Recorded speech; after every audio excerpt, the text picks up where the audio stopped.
नमस्कार दोस्तों, आज के वीडियो में हम टेक्नीशियन ग्रेड 3 के दो महत्वपूर्ण सवालों को डिस्कस करने वाले हैं, जो कि अच्छे प्रश्न हैं। आने वाले एग्ज़ाम के लिए ये आपकी रणनीति स्ट्रेटजी को मजबूत करेंगे, अच्छी बनाएंगे।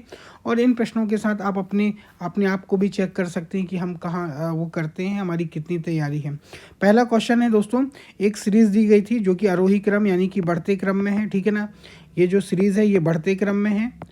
क्वेश्चन में दिया गया है जिसका माध्यिका 63 है, तो x का मान ज्ञात करिए। मैं आपको बता दूं दोस्तों, जो माध्यिका होता है, माध्यिका निकालने का सबसे अच्छा तरीका होता है दोस्तों, जो भी गिवन सीरीज़ होती है उसको हम बढ़ते क्रम में लिखते हैं।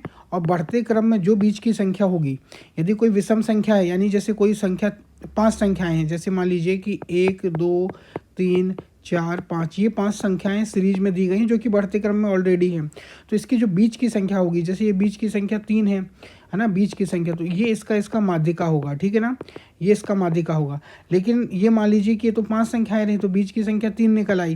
लेकिन यदि हम इसको 6 संख्याएं ले लेते हैं, ठीक है ना, हमने इसको बढ़ते क्रम में पहले से अरेंज कर लिया है, 1 2 3 4 5 6, ठीक है। अब इसमें माध्यिका बताना है दोस्तों, तो हमको इसमें से यहाँ से दो संख्या यहाँ से छोड़ दिए, 2 संख्या यहाँ से छोड़ दिए। यहाँ से कितना बचा, ये बीच की 2 संख्या जो भी हैं, जो भी 2 संख्याएं बीच की निकलेंगे उनको जोड़ेंगे। जैसे कि 3 और 4 बचा, इसमें बीच की संख्या 3 और 4, एक्चुअली हमारा जो माध्यिका इसके बीच में लाई करेगी, लेकिन हम इसका एवरेज निकालते हैं। जैसे ये 3 और 4 है, इन 3 4 का एवरेज निकालेंगे और 2 से भाग कर देंगे, तो 7/2 यानी कि 3.5। हमारा 3.5 इसका क्या होगा, माध्यिका होगी। तो इस तरह से हम माध्यिका निकालते हैं दोस्तों।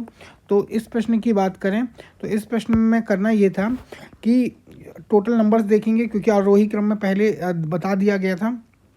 पहला देखेंगे कि संख्याएं 1 2 3 4 5 6 7 8 9 10, यानी टोटल संख्याएं 10 हैं। तो हमने यहाँ से 4 संख्याएं यहाँ से अलग कर दी और 4 संख्याएं हमने यहाँ से अलग कर दी, ठीक है ना।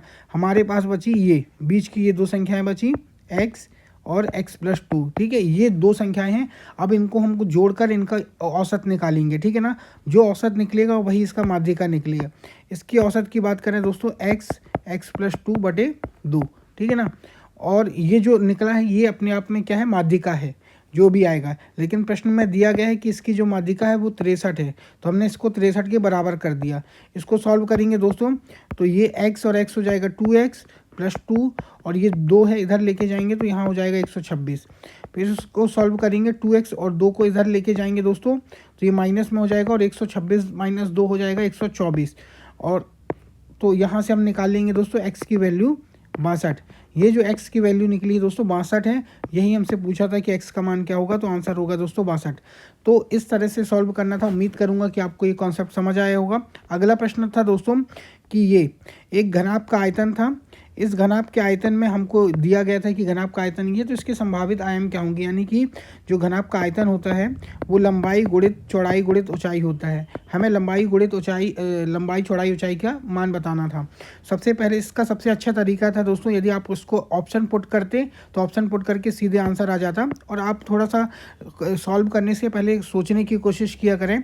जैसे कि इस प्रश्न में लिखा है, इसके 4 ऑप्शन देखेंगे दोस्तों, तो जो ऑप्शन डी है, आप ऑप्शन डी की तरफ देखेंगे तो आप इनका जब गुणा करेंगे, आप आपस में इनका 3 का गुणा, क्योंकि लंबाई गुणित चौड़ाई गुणित ऊंचाई होता है, तो तीनों को आपस में गुणा करेंगे। तो हम सॉल्व करते हैं दोस्तों इसको, तो ये आ जाएगा x² - 9 और ये आ जाएगा 3x² - 27, जो कि प्रश्न में दिया गया था कि इनका आयतन 3x² - 27 है। तो यहाँ से हम ऑप्शन चेक करके इस तरह सॉल्व कर सकते थे, तो हमारे इधर ऑप्शन हो जाता डी। तो इस तरह से सॉल्व करना था। उम्मीद करूँगा कि आपको ये समझ आया होगा। और इसी तरह वीडियो के लिए हमारे चैनल को लाइक करिए, सब्सक्राइब करिए। धन्यवाद।